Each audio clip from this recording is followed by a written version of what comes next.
Salut à tous et bienvenue sur notre chaîne 3 minutes d'impact. Si vous êtes avec nous pour la première fois, ne manquez pas de liker, de partager, de commenter, de vous abonner pour la gloire de Dieu. Nous disons que le chrétien doit beaucoup s'informer aussi pour prier efficacement. Alors dans cette vidéo, vous allez voir vous-même comment est-ce que Joseph Kabila répond clairement au président Tshisekedi. Il répond. Mais est-ce que cette réponse vraiment peut être considérée comme quelque chose de vrai ou alors c'est juste des jeux de mots ou des jeux politiques? En fait, c'est à vous, n'est-ce pas, d'analyser. Parce que pour moi, je vois vraiment que c'est du pipeau, tout ça. Donc, je vais vous laisser écouter les propos de Joseph Kabila. Il répond aux accusations du président Tshisekedi, président de la RDC. Mais avant cela, vous allez d'abord écouter ce que le président Tshisekedi dit à propos, n'est-ce pas, de ce qui se passe en RDC. Pour ceux qui ne savent pas, comme rappel, je vais juste vous dire que la RDC a été attaquée brutalement par des personnes qui sont entrées dans le pays et qui ont commencé à faire des gaffes, des choses. Et ces gens s'autoproclament être le M23. Et ces gens, au début, étaient soutenus par des armées, en fait, par des pays occidentaux, par des autres pays aussi, des grandes puissances. Mais nous avons vu au fil du temps, et là, c'est là où nous rejoignons des déclarations prophétiques et même des prophéties qui ont été faites clairement, parce qu'il y a des prophètes qui ont parlé clairement sans langue de bois en disant qu'après un certain nombre de temps, les puissances occidentales là, allaient lâcher, là, n'est-ce pas, le Rwanda allait lâcher même le M23. Et nous voyons aujourd'hui, c'est très compliqué. C'est très compliqué. Alors, donc, la RDC a été attaquée et pillée aussi. La RDC a été attaquée et nous avons vu comment est-ce qu'une armée est entrée en RDC. Nous avons vu comment est-ce que Goma a été attaqué. Nous avons vu comment Bukavu a été attaqué. Nous avons vu. Et puis même ces gens disaient qu'ils allaient même arriver à Kinshasa pour renverser le pouvoir. Mais je bénis infiniment Dieu pour la sérénité du président de la République. Parce que c'est quelqu'un, il ne s'affiche pas trop, mais quand il pose une action, c'est une action qui amène beaucoup à réfléchir. Et c'est quelqu'un qui est profondément ancré dans la diplomatie. Dans la diplomatie, il est profondément ancré. Et c'est aussi quelqu'un qui n'aime pas le bain de sang. Il n'aime pas le bain de sang. Ça, c'est seulement au cas où il est obligé et qu'il n'a pas de choix. Il n'a pas d'autre choix. Et c'est là, en ce moment-là, vraiment qu'il va faire recours à des choses encore plus fortes. Là, je vous laisse d'abord l'écouter et vous allez entendre ce qu'il dit à propos de tout ce qui se passe. Et on se retrouve juste après pour écouter aussi les déclarations de Joseph Kabila. À tout de suite. Je n'ai absolument pas l'impression que l'opposition qui a pris les armes, qui a fomenté avec le Rwanda ce coup contre la République est dans son bon droit. D'ailleurs, la preuve, c'est que les vrais commanditaires se cachent. Et le vrai commanditaire de cette opposition, c'est mon prédécesseur, c'est Joseph Kabila. Mais il ne l'avoue pas, il n'assume pas ses actions. Voilà.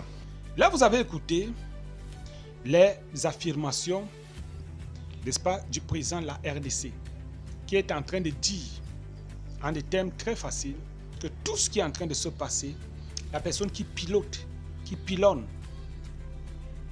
avec les mains invisibles, en fait invisible pour d'autres personnes, mais pour lui, il voit, parce qu'il a dit clairement que c'est lui. Il dit la personne qui pilote toutes ces choses, c'est Joseph Kabila. Voilà ses déclarations. Mais maintenant, vous savez, lorsque ce genre de paroles arrive, les médias font tout pour entrer en contact avec la personne concernée, la personne qui est accusée, pour pouvoir écouter aussi ce que la personne peut dire à propos des faits qui lui sont reprochés. Alors maintenant, nous allons écouter ce que Joseph Kabila, lui, il dit à son tour. Écoutons attentivement et je vous laisse vous-même en commentaire dire ce que vous en pensez. Écoutons attentivement ce qu'il dit. Répondez-vous à l'accusation du président Tshisekedi? Vous seriez un complice de l'Alliance du fleuve Congo ou du M23 et quelle est votre relation avec ces groupes?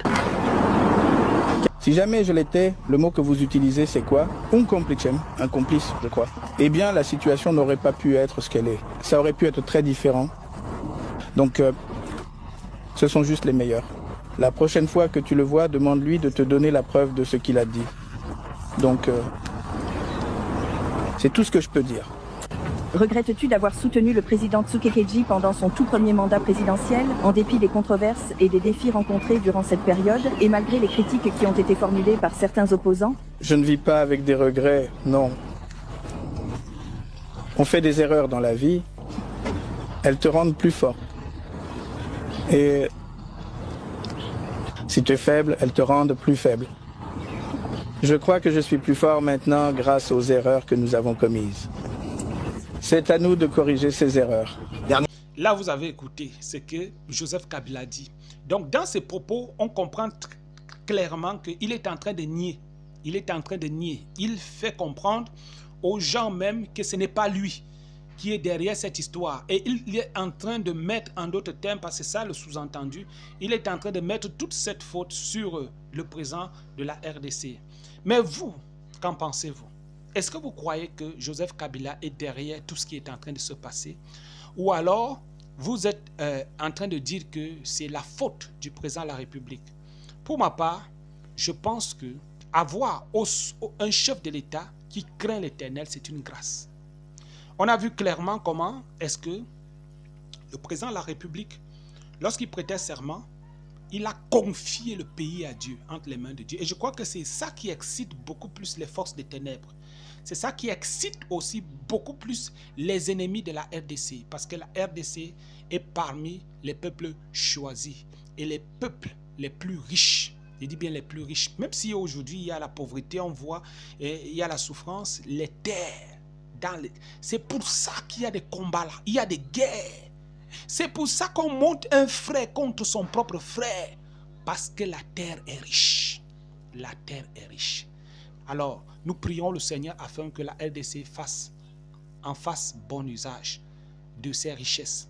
Et nous prions vraiment ardemment pour que la paix revienne en RDC et surtout que les ennemis de la RDC soient démasqués et aussi traités comme des ennemis. Que Dieu se lève et que Dieu soutienne les Ouazalendo, que Dieu soutienne les FARC RDC afin que cette bataille puisse être remportée. Pour toute information confidentielle, n'hésitez pas de nous envoyer cela dans notre WhatsApp qui s'affiche sur notre profil YouTube. Que Dieu vous bénisse abondamment. On se dit à la prochaine pour une prochaine vidéo. Shalom.